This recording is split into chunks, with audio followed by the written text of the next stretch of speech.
the Second World War, there was an uprising by the Kikuyu people who wanted their land back.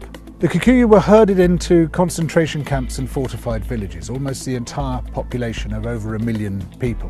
People were systematically tortured to death. They invented a new kind of pliers whose purpose was first to crush men's testicles and then to cut them off.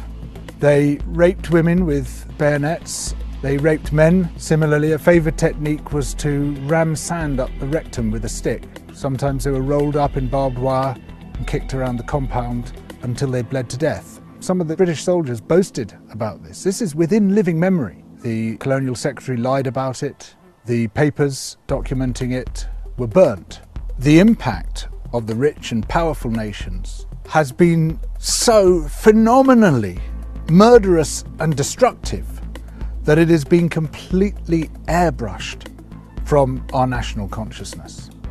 In order to justify the land-grabbing colonial projects, you had to create an ideology. We, the Europeans or the Americans, have come to rescue the rest of the world from its depravity and backwardness.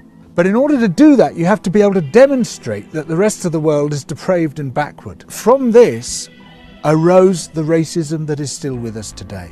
It was a necessary component of the colonial project.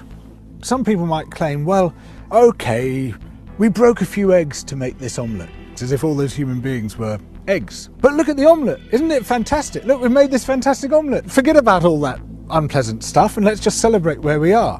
Where we are is a continuation of the project. We commodified people's land and people's labour and turned it into our property. We're also destroying the rest of the living world alongside it. We don't have to be like this. We are the same human beings as anybody else. We're all part of the same big human family. We just have to recognise that, accept that. And of course, within Western countries, there are plenty of brilliant people resisting colonisation, both internal colonisation within our own countries and external